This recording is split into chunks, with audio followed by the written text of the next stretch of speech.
नमस्कार, राजश्री फूड आणि travel blog मध्ये तुम्हा सर्वांचं खूप खूप मनापासून स्वागत आहे। आज मी तुम्हाला दाखवणार आहे बांगड्याचं तिकलं। चला तर मग जाऊया किचन मध्ये। बांगड्याचं तिकलं बनवण्यासाठी लागणारं साहित्य आहे तेल, हा आहे एक खवलेला नारळ, बारीक चिरलेला कांदा, लसूण, ह्या आहेत कांद्याचे तुकडे, हळद, मीठ, तिरफळ, कोथिंबीर।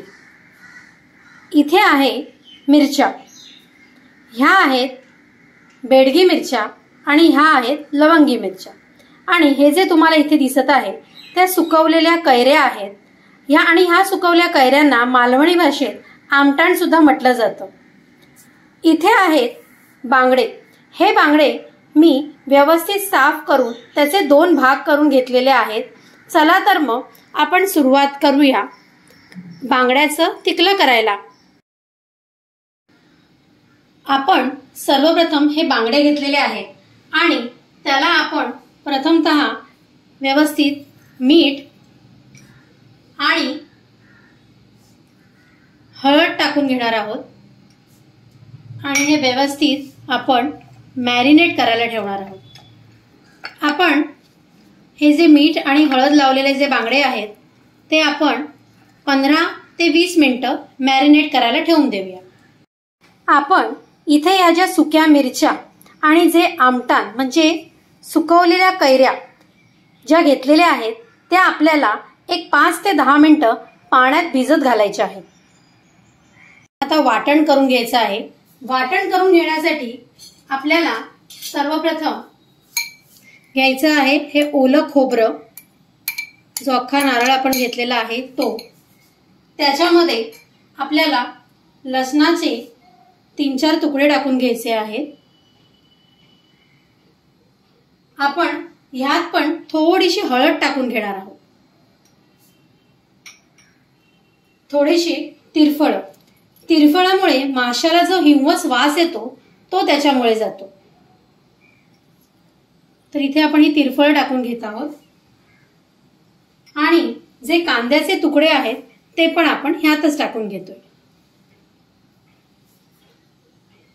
तसेच आपण ज्या सुक्या मिरच्या ज्या पाण्यात भिजवून घेतलेल्या होत्या त्या सुद्धा आपण ह्याच्यात घालून घेऊया।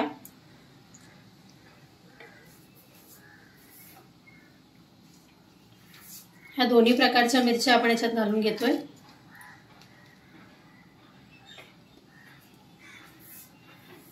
आणि मगाशी जे मी तुम्हाला आमटाण म्हणून सांगितलं तेही आपण ह्याच्यात घालून घेतोय। तर आपण हे सर्व मिक्सरला वाटून घेऊया। कढईमध्ये इथे तेल घालून घेणार आहोत।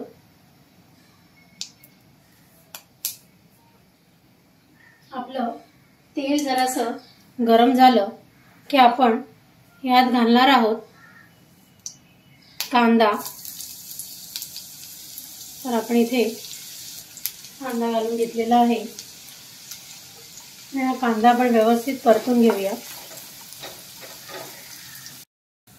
तुम्ही इथे बघू शकता आपला कांदा व्यवस्थित शिजलेला आहे। आता आपण ह्याच्यात घालून घेऊया वाटण। जे आपण वाटण मगाशी मिक्सर मधून काढलेलं आहे ते वाटण आपण आता घालून घेतो याच्यात। आणि हे वाटण आपण आता व्यवस्थित परतवून घेऊया।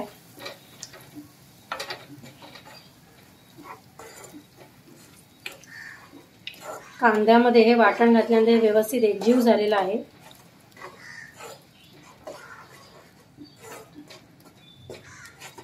हे थोडंसं आपण परतून घेऊया याच्यात।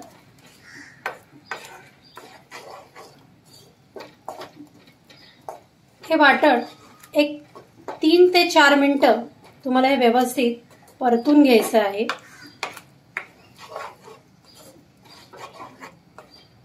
ह्यात आपण थोडंसं मीठ घालून घेऊया।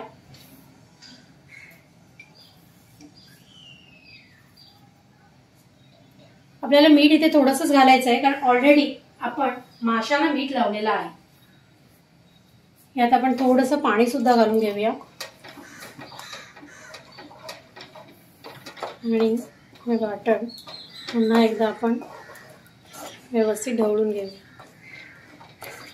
वाटण आपण व्यवस्थित ढवळून घेऊया. आता आपण यात सोडणार आहोत बांगड्याचे तुकडे.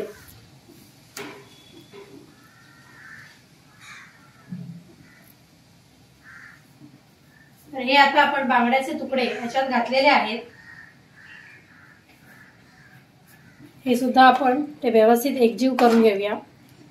बांगड्याला ते तुकडे, बांगड्याचे जे तुकडे आहेत ना, त्याला मसाला असा व्यवस्थित लागला पाहिजे.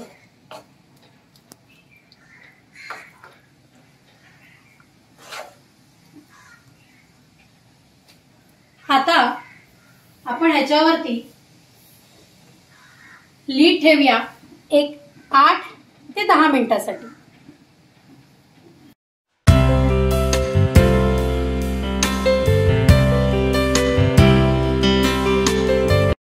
तर हे तयार झालेलं आहे आपलं बांगड्याचं तिखलं. हे बांगड्याचं तिखलं तुम्ही चपाती किंवा भाताबरोबर खाऊ शकता. तसेच तुम्हाला माझी ही रेसिपी कशी वाटली हे मला कमेंट करून नक्की कळवा. आणि माझ्या चॅनलला लाईक, शेअर आणि सबस्क्राईब करायला विसरू नका.